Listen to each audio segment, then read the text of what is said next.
রাধে রাধে, জয় শ্রীকৃষ্ণ। বৈশাখ কৃষ্ণপক্ষিয়া বড়দিনী একাদশী ব্রত মাহাত্ম্য ভবিষ্যদ্বার পুরাণে যুধিষ্ঠির শ্রীকৃষ্ণ সংবাদে বর্ণনা করা হয়েছে। যুধিষ্ঠির মহারাজ শ্রীকৃষ্ণকে বললেন, হে বাসুদেব, আপনাকে প্রণাম। বৈশাখ মাসে কৃষ্ণপক্ষের একাদশী কি নামে প্রসিদ্ধ এবং তার মহিমা বা কি, তা আমাকে কৃপা করে বলুন। শ্রীকৃষ্ণ বললেন, হে রাজন, ইহলোক ও পরলোক বৈশাখ মাসে কৃষ্ণপক্ষে একাদশী বড়দিনী নামে বিখ্যাত।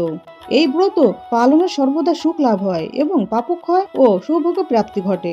দুর্ভাগা স্ত্রী এই ব্রত পালনে সর্ব সৌভাগ্য লাভ করে থাকে।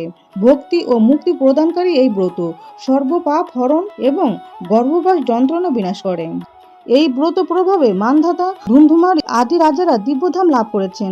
এমনকি মহাদেব শিব এই ব্রত পালন করেছিলেন। 10,000 বছর তপস্যার ফল যা কেবলমাত্র এক বড়দিনী ব্রত পালনে লাভ হয়। যে শ্রদ্ধাবান ব্যক্তি এই ব্রত পালন করেন তিনি ইহলোক ও পরলোক সমস্ত প্রকার বাঞ্ছিত ফল লাভ করেন। হে নিরীপশ্রেষ্ঠ, অশ্বদান অপেক্ষা গজদান শ্রেষ্ঠ।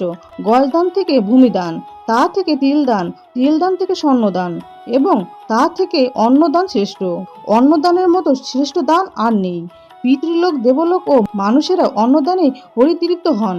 পণ্ডিতেরা কন্যাদানকে অন্নদানের সমান বলে থাকেন। স্বয়ং ভগবান গোদানকে অন্নদানের সমান বলেছেন। আবার সমস্ত প্রকার দান থেকেও বিদ্যাদান শ্রেষ্ঠ। কিন্তু এই ব্রতিনী ব্রত পালনে সেই বিদ্যাদানের সমান ফল লাভ হয়ে থাকে। পাপমতি যে মানুষ কন্যার উপার্জিত অর্থে জীবন ধারণ করেন, পুণ্যক্ষয়ে তাদের নরক যন্ত্রণা ভোগ করতে হয়।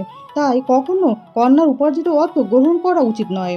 যে ব্যক্তি বিভিন্ন স্বর্ণালঙ্কার সহ কন্যাদান করেন তার পুণ্যের হিসাব স্বয়ং চিত্রগুপ্ত করতে অসমর্থ হন। কিন্তু বড়দিনী ব্রত পালনকারী কন্যাদান থেকেও বেশি ফল লাভ করে।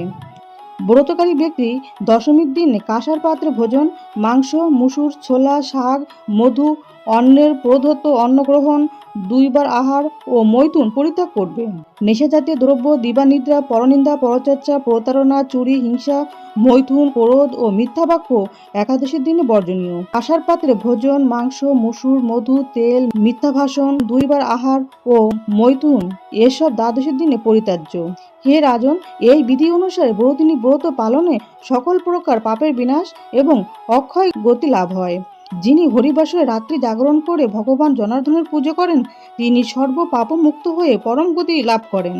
তাই সূর্যপুত্র যমরাজের যাতনা থেকে পরিত্রাণের জন্য পরম যত্নে এই একাদশী ব্রত পালন করা কর্তব্য। বড়দিনী একাদশীর ব্রত কথা শ্রদ্ধা ভরে পাঠ বা শ্রবণ করলে সহস্র গাভীদানের ফল লাভ হয় এবং সর্বপাপ থেকে মুক্ত হয়ে বিষ্ণুলোকে গতি হয়। অতএব ব্রত কথা সমাপ্ত। জয় ভগবান কৃষ্ণ, জয় মা লক্ষ্মী। রাধে রাধে।